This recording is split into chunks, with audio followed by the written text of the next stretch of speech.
Hello and welcome viewers and students. शुरू करते हैं एनालिसिस पेपर 026840 का। पेपर 840 आपकी स्क्रीन्स पर। पहला सवाल, सवाल संख्या 76। अब हमें मिला है ग्रामेटिकल एरर या व्याकरणीय अशुद्धि का एक प्रश्न। वाक्य के जिस सेगमेंट या खंड में कोई ग्रामेटिकल एरर होगी वही हमारा आंसर होगा। तो पढ़ते हैं। The poster was made by the hard working students of my school. वाक्य में निसंदेह एरर यहां है, मेक नहीं मेड होना चाहिए था। विद्यार्थी ध्यान दें, हमें मिला वाक्य पैसिव वॉइस का है, सिंपल पास्ट टेंस का वाक्य है, वॉइस है पैसिव, वॉज के साथ प्रयोग किया जाना था वर्ब की थर्ड या पास्ट पार्टिसिपल फॉर्म का, अर्थात मेक नहीं मेड होना चाहिए था। करेक्शन के बाद वाक्य पढ़ा जाएगा, the poster was made by the hard working students of my school. मेरे स्कूल के परिश्रमी या हार्ड वर्किंग विद्यार्थियों द्वारा वो पोस्टर बनाया गया था। वाक्य के जिस खंड में एरर है वो है बी, वॉज मेक नहीं मेड होना चाहिए था। अन्य किसी सेगमेंट में कोई एरर नहीं। आगे बढ़ते हुए सवाल संख्या 77, एक बार फिर से वही निर्देश है, तो पढ़ते हैं। No sooner did the rabbit come out of the bush when the hunter killed it.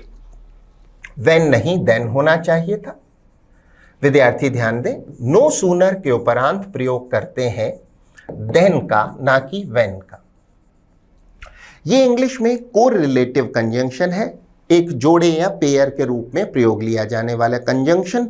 No sooner के उपरांत प्रयोग करें देन का। अर्थ हुआ मुश्किल से कि तभी। जब दो घटनाएं ऐसे घटित हुई हो कि एक दूसरे के तुरंत बाद हुई हो तो हम प्रयोग करते हैं नो सूनर देन का, मुश्किल से कि तभी। करेक्शन के बाद वाक्य पढ़ा जाएगा, no sooner did the rabbit, rabbit है खरगोश, come out of the bush, bush है झाड़ी, then the hunter killed it, hunter है शिकारी। मुश्किल से वो खरगोश उस बुश या उस झाड़ी से बाहर आया ही था कि तभी उस शिकारी ने उसे मार दिया। वाक्य के जिस खंड में एरर है वो है खंड सी, व्हेन नहीं देन का प्रयोग होना चाहिए था। अन्य किसी सेगमेंट में कोई एरर नहीं। आगे बढ़ते हुए सवाल संख्या 78, अब की बार मिला है फिल इन द ब्लैंक का एक प्रश्न, तो पढ़ते हैं। Carbohydrates are so called because they dash carbon, oxygen and hydrogen. हमारा आंसर होगा ऑप्शन सी, कंटेन। कंटेन का अर्थ होता है शामिल होना या समाहित होना या से बना होना। Carbohydrates are so called, carbohydrates को ऐसा पुकारा जाता है, अर्थात कार्बोहाइड्रेट्स को कार्बोहाइड्रेट्स कहा जाता है क्योंकि दे कंटेन, उनमें शामिल है। वो किनसे बने हैं? कार्बन, ऑक्सीजन एंड हाइड्रोजन, और हाइड्रोजन से बने हैं, इसलिए कार्बोहाइड्रेट्स को कार्बोहाइड्रेट्स कहा जाता है या इस नाम से पुकारा जाता है, जाना जाता है। अन्य ऑप्शंस में कवर का अर्थ आप जानते हैं। कंसिस्ट का अर्थ होता है शामिल होना, से बना होना, किंतु ये हमारा आंसर नहीं हो सकता क्योंकि कंसिस्ट के उपरांत प्रपोजिशन ऑफ, ऑफ की जरूरत है। कंसिस्ट ऑफ होता तो ये भी उत्तर हो सकता था, फिलहाल नहीं। कलेक्शन का अर्थ है संग्रह। हमारा आंसर ऑप्शन बी कंटेन ही रहेगा। आगे बढ़ते हुए सवाल संख्या 79, अब की बार निर्देश है रेखांकित सेगमेंट को रिप्लेस करें सही ऑप्शन से, तो पढ़ते हैं। डिस्पाइट रिपीटेड फेलियर्स, डिस्पाइट का अर्थ के बावजूद, बार बार होने वाली नाकामियों के बावजूद, she persisted on pursuing her dream of becoming a surgeon. Persisted on नहीं, परसिस्टेड इन। विद्यार्थी ध्यान दें, शब्द परसिस्ट का अर्थ है किसी काम में लगे रहना। जब आप कठिनाइयों, मुश्किलों, दुश्वारियों के बाद भी किसी काम में लगे रहते हैं, जुटे रहते हैं, तो आप परसिस्ट करते हैं। इन परसुइंग, परसू का अर्थ होता है किसी लक्ष्य का पीछा करना। Her dream of becoming a surgeon, वो लगी रही, जुटी रही अपने उस सपने को पूरा करने में कि वो एक सर्जन बन जाए, एक शल्य चिकित्सक बन जाए। हमारा आंसर होगा ऑप्शन सी। विद्यार्थी ध्यान दें, परसिस्ट के साथ प्रेपोजिशन ऑन नहीं, इनका प्रयोग करते हैं। परसिस्ट इन डूइंग समथिंग, यहां हुआ परसुइंग। अन्य ऑप्शंस में बी कहता है परसिस्टेड टू, बिल्कुल नहीं, परसिस्टेड टू नहीं, persisted in. She persisted in pursuing, ना कि परसिस्टेड टू, और परसू भी नहीं। ऑप्शन डी कहता है परसिस्टेड बाई बीइंग परसूड, बिल्कुल नहीं। हमारा आंसर मात्र ऑप्शन सी ही हो सकता है। करेक्शन के बाद वाक्य को एक बार पुनः पढ़ लेते हैं। डिस्पाइट रिपीटेड फेलियर्स, बार बार मिलने वाली नाकामियों के बावजूद, शी परसिस्टेड, वो लगी रही, इन pursuing her dream of becoming a surgeon. आगे बढ़ते हुए सवाल संख्या 80 फिर से वही निर्देश है, अंडरलाइन सेगमेंट को रेखांकित खंड को रिप्लेस करें तो पढ़ते हैं। The old man leaned under a shady tree which stood at the edge of the garden. लेन नहीं ले होना चाहिए था। विद्यार्थी ध्यान दें, शब्द लाई का अर्थ है लेटना, जिसकी सेकंड और थर्ड फॉर्म पास्ट और पास्ट पार्टिसिपल फॉर्म्स होंगी ले तथा लेन। वाक्य सिंपल पास्ट का है, सब्जेक्ट के साथ हमें चाहिए वर्ब की सेकंड या पास्ट फॉर्म, ले होना चाहिए था। यूं भी ध्यान दें, सब्जेक्ट ओल्ड मैन के साथ सीधे थर्ड या पास्ट पार्टिसिपल फॉर्म लगाई ही नहीं जा सकती। ऐसा कोई टेंस ही नहीं है जहां हम सब्जेक्ट के साथ सीधे थर्ड फॉर्म का प्रयोग करें। ले होना चाहिए, करेक्शन के बाद वाक्य पढ़ा जाएगा। दी ओल्ड मैन ले अंडर अ शेडी ट्री, बूढ़ा आदमी लेटा हुआ था एक छायादार वृक्ष के नीचे, which stood at the edge of the garden. उस पेड़, छायादार पेड़ के नीचे बूढ़ा आदमी लेटा हुआ था जो एज या किनारे पर था गार्डन के, उस बाग के। हमारा आंसर होगा ऑप्शन बी, ले अंडर अ शेडी ट्री। अन्य कोई ऑप्शन लाइट या हेड ले बिल्कुल नहीं। आगे बढ़ते हुए सवाल संख्या 81 अब की बार मिला है रीअरेंजमेंट ऑफ सेंटेंसेस का एक प्रश्न, जिसे हल करने के तरीके से आप बखूबी वाकिफ हैं। दिए गए सेगमेंट्स को पहले पढ़ें और फिर लॉजिकली रीअरेंज करें तो पढ़ते हैं। The robber demanded all his valuables, threatening to kill him otherwise. Robber है डाकू, डाकू ने उससे मांग की कि वो अपनी सारी वैल्यूबल्स, मूल्यवान चीजें उसे दे दे, थ्रेटनिंग उसको धमकी देते हुए, to kill him otherwise, otherwise का अर्थ है अन्यथा। खंड क्यों कहता है but he put on a brave face. Put on a brave face का अर्थ होता है जब आप इस प्रकार का आचरण करते हैं, व्यवहार करते हैं कि आप प्रदर्शित करते हैं मुझे कोई चिंता या भय नहीं है, तो आप बहादुरी का प्रदर्शन करते हैं, दिखाते हैं कि आपको कोई भय या चिंता नहीं है। उसने बहादुरी का प्रदर्शन किया, दिखाना चाहा कि उसे कोई भय नहीं था, एंड चैलेंज द रॉबर, और उसने उस डाकू को चुनौती दी। अ मर्चेंट, एक व्यापारी, was confronted by a highway robber. एक मर्चेंट का, कन्फ्रंट का अर्थ होता है किसी व्यक्ति के सामने आ जाना या सामना करना, तो एक व्यापारी का सामना हुआ, उसके सामने आ गया डरावने अंदाज में एक हाईवे का robber. The merchant was scared to death, scared है भयभीत, स्केयर्ड टू डेथ का अर्थ हुआ पूरी तरह से डरा हुआ।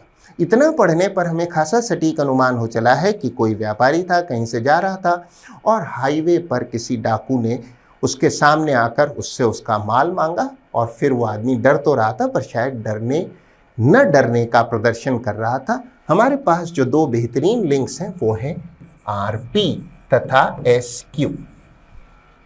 सबसे पहले introductory segment R, a merchant was confronted by a highway robber. R के उपरांत होना चाहिए खंड P. The robber demanded all his valuables, threatening to kill him otherwise. P के उपरांत होना चाहिए खंड S. The merchant was scared to death. Merchant जो था, व्यापारी था, वो बुरी तरह डर गया, भयभीत हो गया, क्योंकि डाकू ने उससे कहा कि मुझे अपना सारा माल दे दो वरना मैं तुम्हें मार दूंगा। और अंतिम खंड मात्र क्यों ही हो सकता है, but he put on a brave face. यहाँ ही प्रोनाउन है उस मर्चेंट के लिए। उसने बहादुरी का प्रदर्शन किया, डरे हुए ना होने का प्रदर्शन किया, एंड चैलेंज द रॉबर, और रॉबर को, डाकू को चुनौती दी। हमारा आंसर वो ऑप्शन होगा जो हमें देता हो सबसे पहले सेगमेंट आर, उसके उपरांत पी, एस तथा क्यू। हमारा आंसर मात्र option A, R P S Q ही हो सकता है। आगे बढ़ते हुए सवाल संख्या 82 हमें मिला है एक्टिव वॉइस का एक वाक्य, जिसे हमें बदलना है पैसिव में, तो पढ़ते हैं। He gave Kaveri a beautiful dress. ऐसे वाक्य में विद्यार्थी सबसे पहले वाक्य के टेंस को पहचाने। वाक्य का टेंस है सिंपल पास्ट और वॉइस है active. He gave Kaveri a beautiful yellow dress. जब हम इसे पैसिव वॉइस में बदलेंगे तो हमारी हेल्पिंग वर्ब होगी वॉस अथवा वर, जैसी भी आवश्यकता हो, के साथ वर्ब की थर्ड या पास्ट पार्टिसिपल फॉर्म। हमारा आंसर मात्र ऑप्शन बी ही हो सकता है। नया सब्जेक्ट होगा कावेरी, वॉस के साथ फिर third form, was given a beautiful dress by him. अन्य ऑप्शंस की समीक्षा कर लेते हैं। तो ऑप्शन ए सबसे पहले, कावेरी हैज गिवन, बिल्कुल नहीं, हमें पैसिव वॉइस चाहिए और वो भी सिंपल पास्ट का। कावेरी वॉज गिवन, वॉज के साथ थर्ड या पास्ट पार्टिसिपल फॉर्म। सी कहता है कावेरी हैज बीन गिवन, बिल्कुल नहीं, हमें सिंपल पास्ट का वाक्य मिला था, प्रेजेंट परफेक्ट का नहीं। कावेरी इज गिवन भी नहीं। हमारा आंसर मात्र ऑप्शन बी ही हो सकता है। आगे बढ़ते हुए सवाल संख्या 83, अब की बार हमें मिला है इनडायरेक्ट स्पीच का एक वाक्य जिसे हम बदलेंगे डायरेक्ट स्पीच में, तो पढ़ते हैं। Veena informed me that there would be an online art class for the children at 4 PM that day. विद्यार्थी ध्यान दें, हमें मिला है इन्फॉर्म्ड मी, इनडायरेक्ट स्पीच का वाक्य है, तो डायरेक्ट स्पीच में रहा होगा said to me, means reporting verb रही होगी पास्ट टेंस में। That there would be, indirect speech में वुड बी है तो डायरेक्ट स्पीच में रहा होगा विल बी, और हमें मिला है दैट डे तो डायरेक्ट स्पीच में रहा होगा टुडे। इस सारे आलोक में हमारा आंसर मात्र ऑप्शन सी ही हो सकता है। Veena said to me, reporting verb said है। Quote and quote there will be an online art class for the children at 4 PM today. Veena ने मुझसे कहा आज बच्चों की 4 बजे ऑनलाइन आर्ट क्लास होगी। अन्य ऑप्शंस की समीक्षा कर लेते हैं। ए कहता है वीना सेड टू मी, यहाँ तक बिल्कुल ठीक है। Quote and quote there will be an art class for the children at 4 PM, the next day नहीं टुडे होना चाहिए था। बी कहता है Veena said to me quote and quote there is नहीं हो सकता। डी कहता है Veena said to me quote and quote there was, बिल्कुल नहीं, विल बी होना चाहिए था। हमारा आंसर मात्र ऑप्शन सी ही हो सकता है। आगे बढ़ते हुए सवाल संख्या 84, निर्देश है प्रश्न शब्द का सिनोनिम या पर्यायवाची बताएं, तो पढ़ते हैं। प्रश्न शब्द है डाइवल्ज, जिसका अर्थ होता है उजागर करना या राज खोलना। हमें चाहिए सिनोनिम या पर्यायवाची। हमारा आंसर मात्र ऑप्शन बी ही हो सकता है। रिवील का अर्थ भी वही है, उजागर करना, राज खोलना, इंग्लिश में डिस्क्लोज। अन्य ऑप्शंस में डिस्कवर का अर्थ है किसी चीज को खोजना, सर्च का अर्थ है किसी चीज को ढूंढना, और कंसील का अर्थ है छिपाना। विद्यार्थी ध्यान दें, शब्द कंसील प्रश्न शब्द का एंटोनिम है, क्योंकि डाइवल्ज का अर्थ है उजागर करना और कंसील है छिपाना, किंतु हमें चाहिए सिनोनिम या पर्यायवाची। हमारा आंसर मात्र ऑप्शन बी रिवील ही हो सकता है। आगे बढ़ते हुए सवाल संख्या 85, फिर से वही निर्देश है, सिनोनिम बताएं, पर्यायवाची बताएं। यील्ड का अर्थ है झुकना, हार मानना या समर्पण करना। हमारा आंसर होगा ऑप्शन सी सबमिट। सबमिट का अर्थ भी वही है, झुकना, हार मानना या सरेंडर करना। विद्यार्थी ध्यान दें, शब्द सबमिट का एक अन्य अर्थ होता है जमा कराना, किंतु यहाँ नहीं, यहाँ अर्थ है हार मानना, झुकना, समर्पण करना। अन्य ऑप्शंस में रिटेन का अर्थ है किसी चीज को अपने पास रखना, डिनाई का अर्थ है इनकार करना, मना करना, और असर्ट का अर्थ है विश्वास सहित कहना या स्पष्टता से कहना। हमारा आंसर ऑप्शन सी सबमिट ही रहेगा। आगे बढ़ते हुए सवाल संख्या 86, अब के बाद निर्देश है प्रश्न शब्द का एंटोनिम या विलोम शब्द बताएं, तो पढ़ते हैं। प्रश्न शब्द है मीगर, जिसका अर्थ होता है अल्प या जरा सा। हमारा आंसर होगा ऑप्शन डी अबंडेंट। अबंडेंट का अर्थ है प्रचुर या बहुत सारा, इंग्लिश में प्लेंटिफुल। अन्य ऑप्शंस में ऑप्शन ए लग्जूरियस का अर्थ है ऐश्वर्यमयी। सोमबर के 2 अर्थ हैं, एक तो अर्थ है अंधकारपूर्ण और दूसरा अधिक महत्वपूर्ण अर्थ है गमगीन या दुखपूर्ण। तो दुख भरा या फिर अंधकार भरा, इंग्लिश में या तो डार्क या फिर ग्लूमी, उदासी भरा, निराशा भरा, दुख भरा, उदासी से भरपूर। तो अंतिम ऑप्शन स्केंटी पर अब दृष्टि डालते हैं। स्केंटी का अर्थ है अल्प या जरा सा। विद्यार्थी ध्यान दें, स्केंटी प्रश्न शब्द का सिनोनिम है, किंतु हमसे पूछा गया है एंटोनिम। हमारा आंसर मात्र अबंडेंट ही हो सकता है।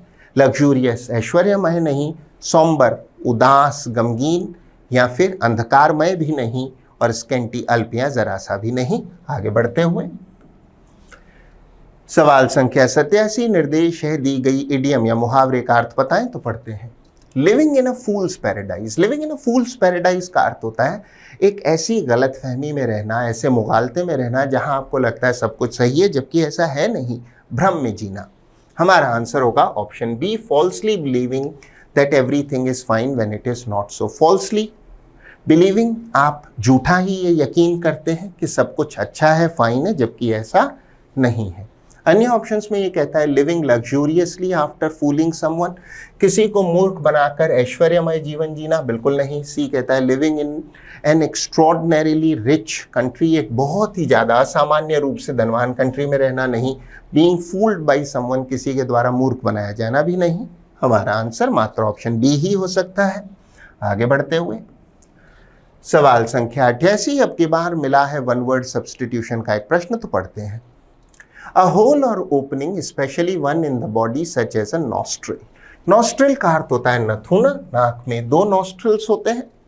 तो एक कोई छिद्र या ओपनिंग जो कि शरीर में हो, जैसे कि नॉस्ट्रिल है नाक का, नथुना नाक का एक भाग। विद्यार्थी ध्यान दें, हमारा आंसर मात्र ऑप्शन ए ही हो सकता है। ओरिफिस का अर्थ है शरीर में पाए जाने वाले प्राकृतिक छिद्र, जैसे कान, जैसे नाक, जैसे मुख, ये हमारे ओरिफिसेस हैं, शरीर के छिद्र हैं। अन्य ऑप्शंस में ऑब्सक्यूर का अर्थ है धुंधला या अस्पष्ट, अब्लिटरेट का अर्थ है जड़ से समाप्त करना, समूल नाश करना या डिस्ट्रॉय करना, और ऑब्ट्यूस का अर्थ है मंद बुद्धि वाला या कम अक्ल वाला, इंग्लिश में स्टूपिड या डिम विटेड अथवा डल विटेड, सामान्य अंग्रेजी में स्टूपिड। हमारा आंसर मात्र ऑप्शन ए ही हो सकता है। आगे बढ़ते हुए सवाल संख्या 89, फिर से वन वर्ड सब्स्टिट्यूशन का प्रश्न मिला है, तो पढ़ते हैं। One who studies elections and voting trends, ऐसा व्यक्ति जो कि चुनावों का और वोट देने के जो ट्रेंड्स हैं, चलन है, उनका अध्ययन करता है, कहलाता है सेफोलॉजिस्ट। विद्यार्थी उच्चारण पर भी ध्यान दें, शब्द का उच्चारण है सेफोलॉजिस्ट, इसमें शुरुआती पी साइलेंट रहता है। सेफोलॉजिस्ट का अर्थ है चुनाव विश्लेषक, जो चुनावों का विश्लेषण करता है। अन्य ऑप्शंस में ऑप्शन ए सैबोटर एक बेहतरीन शब्द है। शब्द सैबोटर का अर्थ है तोड़फोड़ करने वाला, ऐसा व्यक्ति जो किसी संपत्ति का जानबूझकर उसमें तोड़फोड़ या विध्वंस करता, उसे कहते हैं सैबोटर। रिव्यूअर का अर्थ है समीक्षा करने वाला, समीक्षक। और अंतिम ऑप्शन डी सोशियोलॉजिस्ट का अर्थ है समाजशास्त्री। हमारा आंसर ऑप्शन सी सेफोलॉजिस्ट ही रहेगा। आगे बढ़ते हुए सवाल संख्या 90, अब की बार निर्देश है इनकरेक्टली स्पेल्ड वर्ड बताएं। हमारा आंसर वो शब्द होगा जिसकी स्पेलिंग गलत है। बेशक हमारा आंसर मात्र ऑप्शन ए ही हो सकता है। शब्द रिजेंटमेंट में यहाँ AI नहीं ई होना चाहिए था। शब्द रिजेंटमेंट की सही स्पेलिंग है RESCENTMENT। शब्द रिजेंटमेंट का अर्थ है नाराजगी, मनमुटाव। अगर आपको किसी चीज को लेकर खिन्नता है, नाराजगी है, तो आपके मन में रिजेंटमेंट है।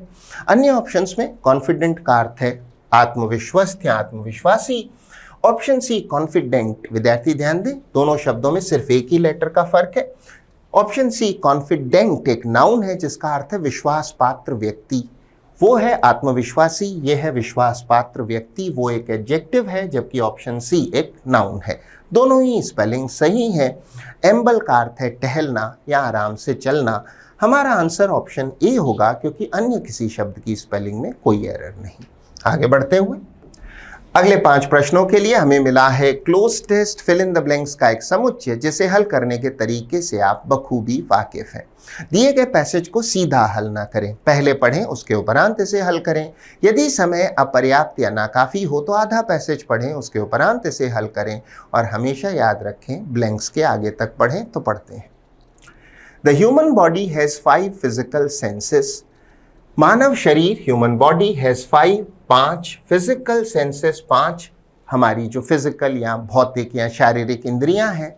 साइट का अर्थ है दृष्टि, हियरिंग सुनना, टेस्ट है स्वाद, और टच है स्पर्श।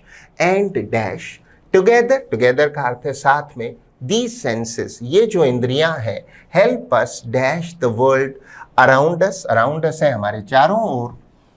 What is sometimes dash, sometimes है कभी कभी, to as a sixth sense, sixth sense का अर्थ है छठी इंद्री, is the ability, वो एक योग्यता है, to be aware, जागरूक होने की। इतना पढ़ने पर हमें खासा सटीक अनुमान हो चला है कि हमारी 5 इंद्रियों और जो छठी इंद्री है, इंट्यूशन की क्षमता है, अंतर्ज्ञान या अंतर्बोध की क्षमता है, उसके बारे में ये पैसेज है। अब हम इसे हल कर सकते हैं, तो पुनः पढ़ते हैं। The human body has 5 physical senses: sight, hearing, taste, touch and smell. Smell का अर्थ है सूंघना, घ्राणेंद्री, सूंघने की क्षमता। अन्य ऑप्शंस पर एक नजर कर लेते हैं। थॉट का अर्थ है कोई विचार, स्पीच का अर्थ है वाणी या फिर भाषण, जैसी भी स्थिति हो। स्लाइट का अर्थ है जरा सा। हमारा आंसर मात्र ऑप्शन बी स्मेल ही हो सकता है। आगे बढ़ते हुए एक बार पुनः, taste, touch and smell together these senses help us perceive. Perceive का अर्थ होता है महसूस करना, आभास करना या आभास से समझना।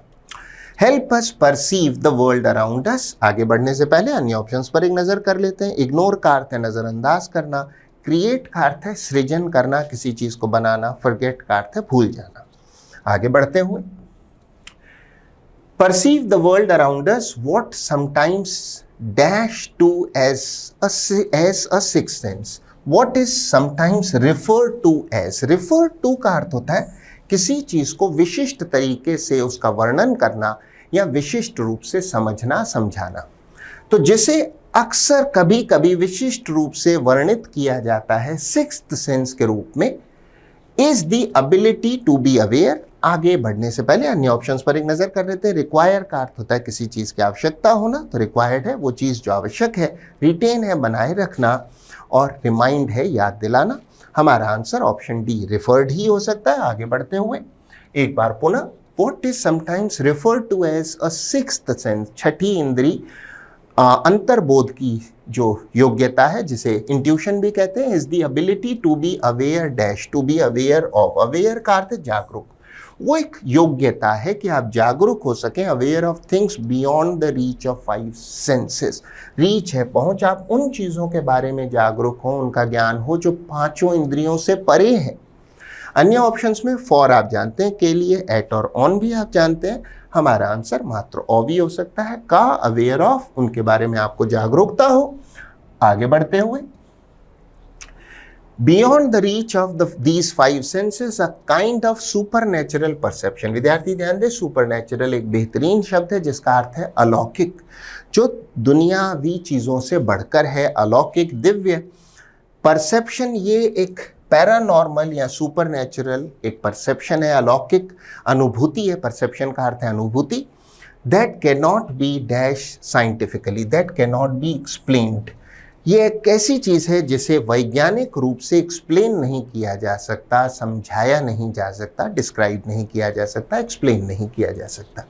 अन्य ऑप्शंस में मेंटेन का अर्थ है बनाए रखना, डिटेन का अर्थ है हिरासत में लेना या रोकना, और टैकल का अर्थ है किसी चीज़ से निपटना, डील करना।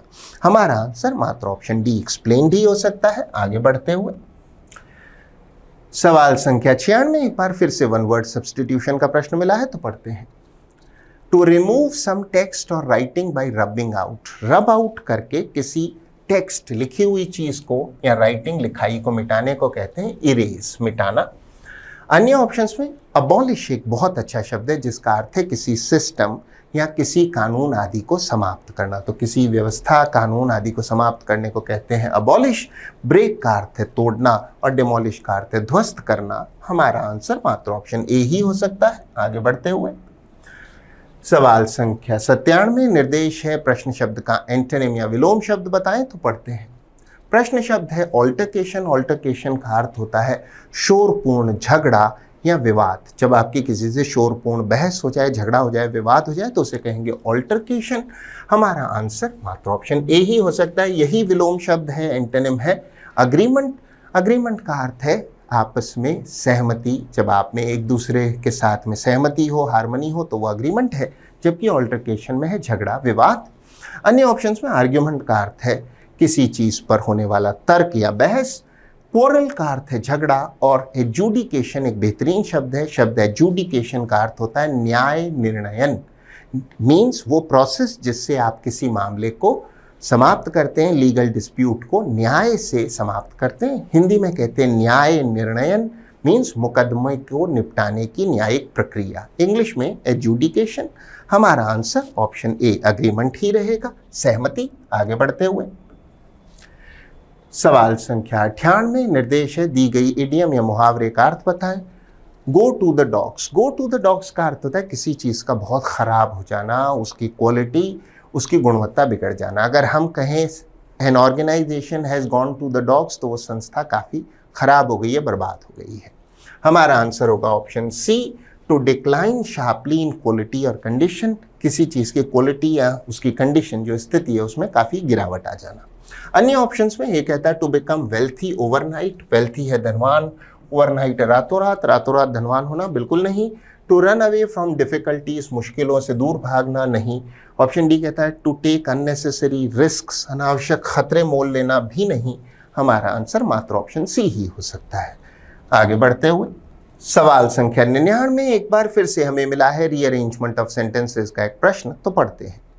When we got near, जब हम समीप पहुंचे, we saw, हमने देखा, it was the steam, steam का अर्थ है भाप या वाष्प, rising from, जो उठ रही थी, hot springs, hot का अर्थ है गर्म और springs का अर्थ है चश्मे, सोते या झरने, जल स्रोत। तो जब हम समीप पहुंचे हमने देखा कि भाप थी या वाष्प थी जो कि गर्म झरनों से या गर्म चश्मों से उठ रही थी, गर्म जल स्रोत से उठ रही थी। We saw a great column of smoke, column का अर्थ है स्तंभ और स्मोक का अर्थ है धुआं, तो हमने धुएं का स्तंभ देखा अर्थात उठता हुआ धुआं देखा। Rising in the distance, जो उठ रहा था, in the distance का अर्थ होता है दूर कहीं, far away। We wondered if it came from a chimney or a burning house, हमने wondered का अर्थ है सोचा कि क्या वो किसी चिमनी से या बर्निंग हाउस जलते हुए घर से आ रहा था वो धुआं। We thought of taking a bath, हमने सोचा कि हम स्नान करें इन द हॉट वाटर, उस गर्म पानी में जो गर्म स्प्रिंग से आ रहा था। इतना पढ़ने पर हमें खासा सटीक अनुमान हो चला है कि कहीं कुछ लोग हैं वो कहीं गए, उन्हें पहले तो लगा कि किसी घर या चिमनी से आग या चिमनी से निकलने वाले धुएं का जो गुबार है, जो कॉलम ऑफ स्मोक है वो है, पर फिर पता चला कि वो तो हॉट स्प्रिंग्स या गर्म झरनों से, गर्म प्रपातों से निकलने वाला धुआं था, और शायद फिर उनकी स्नान करने की इच्छा हुई उस स्प्रिंग में, उस पानी में। हमारे पास जो दो बेहतरीन लिंक्स हैं वो है QRP तथा S। सबसे पहले इंट्रोडक्टरी सेगमेंट या इंट्रोडक्टरी खंड Q।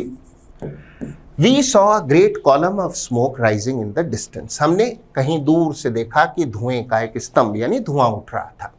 क्यों के उपरांत होना चाहिए खंड R। We wondered, जब हमने धुआं देखा तो हमने सोचा, if it came from a chimney or a burning house, क्या वो किसी चिमनी या जलते हुए घर से आ रहा था धुआं। R के उपरांत होगा खंड P। When we got near, जब हम समीप पहुंचे, We saw it was the steam, ये तो वाष्प थी, भाप थी, rising from hot springs, तो हमने देखा वो तो हॉट स्प्रिंग से निकलने वाली भाप थी। मन किया कि उन हॉट स्प्रिंग्स में हम भी स्नान करें। अंतिम खंड मात्र ऐसी हो सकता है, we thought of taking a bath in the hot water. हमारा आंसर वो ऑप्शन होगा जो हमें देता हो QRP तथा S। इसी क्रम में हमारा आंसर मात्र ऑप्शन A QRPSC हो सकता है। आगे बढ़ते हुए अंतिम प्रश्न, प्रश्न संख्या 100, निर्देश है इनकरेक्टली स्पेल्ड वर्ड बताएं। हमारा आंसर वो शब्द होगा जिसकी स्पेलिंग गलत है। बेशक हमारा आंसर मात्र ऑप्शन C ही हो सकता है। शब्द रिकैल्सिट्रेंस की स्पेलिंग में यहाँ ई नहीं आई होना चाहिए था, सही स्पेलिंग होगी RECALCITRANCE। रिकैल्सिट्रेंस का अर्थ है अक्खड़पन, हठधर्मिता या अड़ियलपन। अन्य ऑप्शंस में ऑप्शन ए कन्वलेसेंस एक बेहतरीन शब्द है। कन्वलेसेंस का अर्थ होता है रिकवरी, स्वास्थ्य लाभ। अगर आप बीमार होने के बाद ठीक हो रहे हैं तो उस ठीक होने की स्थिति, उस रिकवरी को कहते हैं कन्वलेसेंस। पैकिश का अर्थ है स्लाइटली हंग्री, थोड़ा सा भूखा। अगर आप थोड़ा भूखा महसूस कर रहे हैं, स्लाइटली हंग्री फील कर रहे हैं, तो आप पैकिश हैं। और अंतिम ऑप्शन डी सेक्रेटेरिएट का अर्थ है सचिवालय। हमारा आंसर मात्र ऑप्शन सी ही हो सकता है क्योंकि अन्य किसी शब्द की स्पेलिंग में कोई एरर नहीं। सो ये था आपका एनालिसिस पेपर 840 का। I hope you manage to learn a few things from it. अच्छे असर के लिए वीडियो को फिर से देखें, वीडियो में सिखाए गए नियमों को लिखें, उनका अभ्यास करें, वीडियो में सिखाई गई वोकैबुलरी को लिखें, नोट करें, याद करें, और बहुत बेहतर होगा इन शब्दों, इन इडियम्स का प्रयोग अपनी एग्जाम्पल सेंटेंसेस में करें। So keep trying, keep working, keep learning. All the best. Thank you and bye bye.